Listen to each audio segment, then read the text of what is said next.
Hello, hello, hello. This is Cyborg. And Bumblebee. And today we're going to be talking about past, present, and future.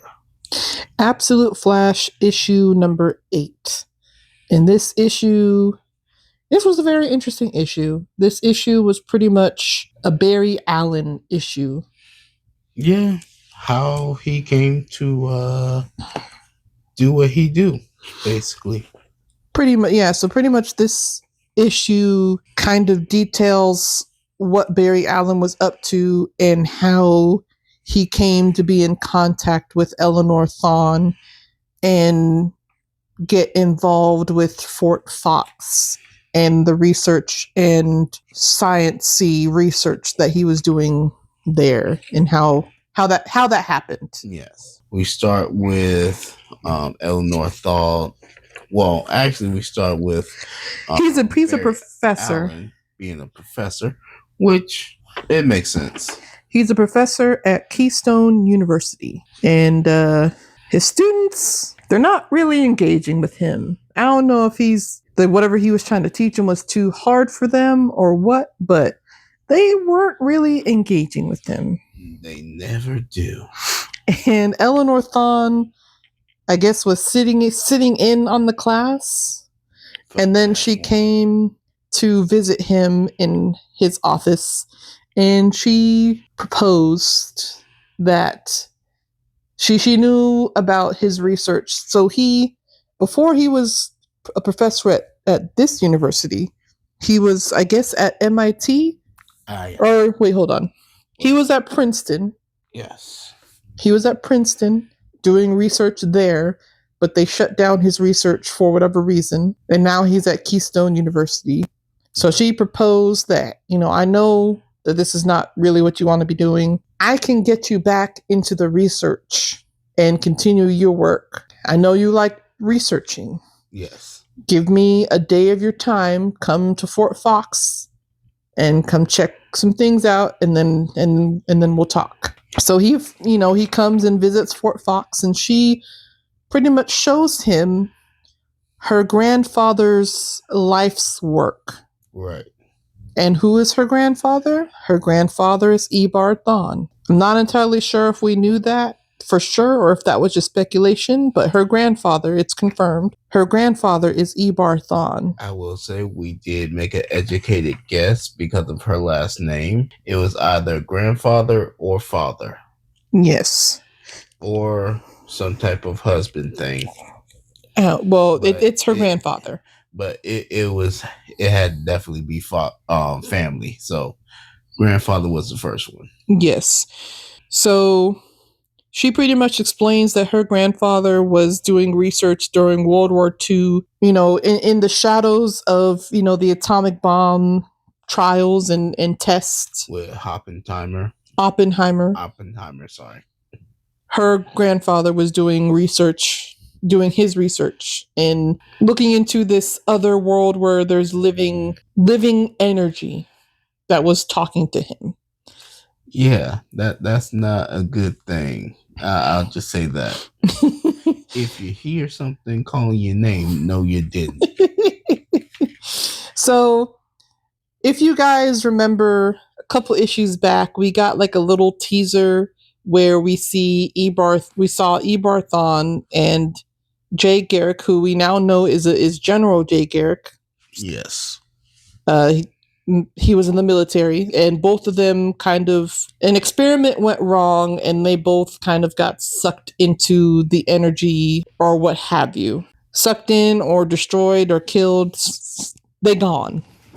Neither of them were seen since. So we get a little bit more to this, and even though Bumblebee don't want to admit it, I believe that Thawne pushed Garrick in and Thawne got sucked in. Yeah, they both perished, if you will. And Barry, looking at the formulas and things that she was working on, is like, this is all wrong, and started fixing it. So obviously she picked the right person that she needed. Yeah, but she also got pissed off because hey, I was working on that. Yeah. And obviously he stuck around And we jump to 2 years later, where we see Mr. West, Colonel West, has come and been stationed at Fort Fox, aka Wally's father. Yes. And Eleanor introducing him to Barry. Barry got pissed because it was agreed upon that he would be the one spearheading the whole thing. And he would have autonomy. He didn't like that the military was getting involved, but Eleanor was like, we gonna do a little thing here and there for the military, and then they'll give us money that we can use to fund everything. We'll give them a few new weapons and toys, and then we'll use the money that they're giving us to fund everything else and the things that we want to work on. So basically, play nice, and they're giving us some money. Just play nice. We'll pretend to work on a super soldier serum and some new suits and some new technology and guns and weapons for them while we're doing our own thing. Mm-hmm. And Barry goes to the cafeteria and he meets up with Wally and kind of talks with him for a little bit. We learn that Wally likes music. He does not like math and science. Figured.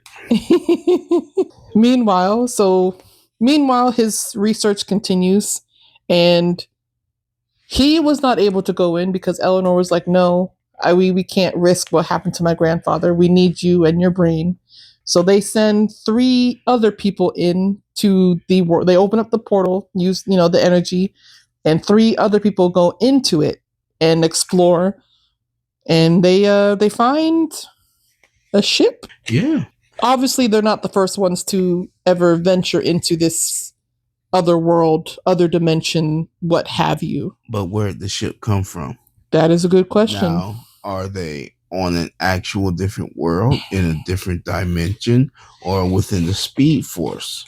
Well, my running theory is that this living energy that Ebar Thawne was talking about is the Speed Force. Correct.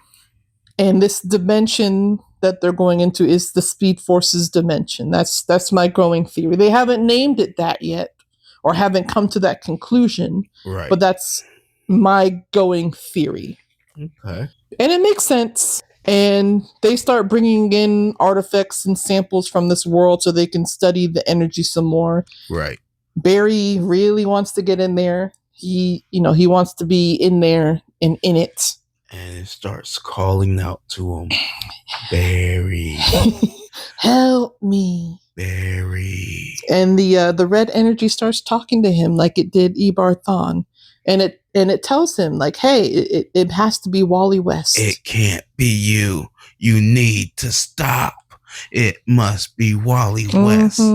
And then Bumblebee got this revelation saying, is that why Barry was so nice to Wally in the beginning?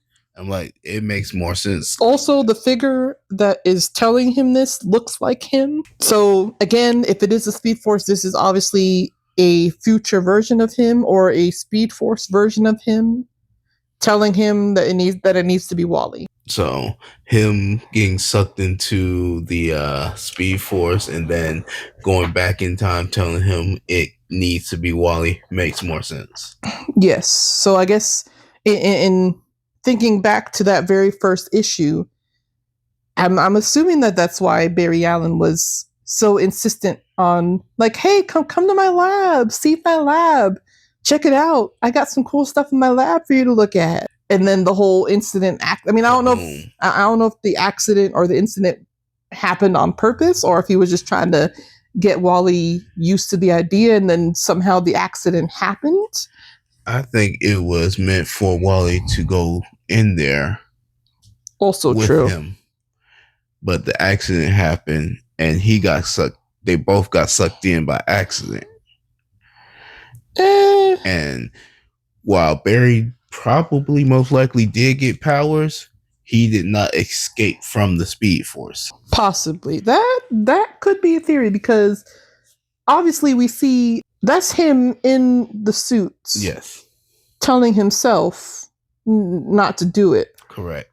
And if I'm not mistaken, in like regular continuity, not the absolute continuity, but in the regular DC continuity, Wally West is faster than Barry. This is also correct. So maybe in a way, his future self was telling his Past self this so that they could have the best outcome, and maybe eventually Barry Allen, or with the help of Wally West, Barry Allen could come out of the Speed Force and have speedster powers. Right. Like Wally does. Right. Interesting. Yeah, I just thought about that because it made the most sense now that I see what looks like to be Barry coming back to warn Barry. Now, the other question would be is whether or not Ebar Thawne and Jay Garrick are alive as well and in the Speed Force, because they also got sucked into it. And they've been there for a while. They have been in there for a number of years. So they could possibly what if they made that ship to try to get out? That is a possibility. Because they would have had the time. I don't know where they would have gotten them and gotten the materials. But then again, you never know. They would have had the time, especially if it was like a big explosion and a lot of materials went and got sucked into there. You're right. Because like the whole setup probably got sucked into it. So all the like metal and pieces and And Thawne is a scientist, and Garrett, he's strong, or should be strong. So it's that could be a possibility. Now the other question is, where are they? Now they could still be in there, but the other question is because it was World War II when they got sucked into it, so that would have been like the 1940s. Yes. Now remember, in the Speed Force, and we're not saying that this is people, we're saying it's a possibility. You don't really age. Possibly. Barry been in there for a while and he didn't age. I'm talking about the CW. The CW. Well, he wasn't. He was in there for a couple years and he didn't really age that much. Was he in? He was in the Speed Force when he got that blue lightning. We will watch it later. Blue lightning. We will watch it later because he had got sucked into the Speed Force. Yeah, I mean, like he got sucked into it periodically, but it wasn't like for. He was stuck in there for a while. It wasn't like years and years, but it wasn't like a few months either. It was a couple years. It wasn't a good amount, but it was a couple to where they thought he was dead, as they usually do, but he sometimes. In the future, you're talking about like the future stuff, maybe. Possibly, maybe. I'd have to rewatch and look what you're talking about. That this makes sense. They possibly did not age, or they're aging very slowly. Could be a possibility, or they aged regular and the remnants of them trying to escape is what the ship that they found. Possibly. Either way, we'll have to wait and see what happened to them. You guys go to your local comic book store, support. This is actually getting very interesting. Like, we're getting more information than we ever got, than even I ever thought, because I didn't think they were going to go back in time to how Barry got to where he was. I wasn't expecting that. But if by some reason you can't get to your local comic book store, you can also check out the app. The DC Universe Infinite app. Where you can watch, read, whatever you feel, with your mother, your brother, your sister, everybody on plane, on train. We love you guys, and as always, peace.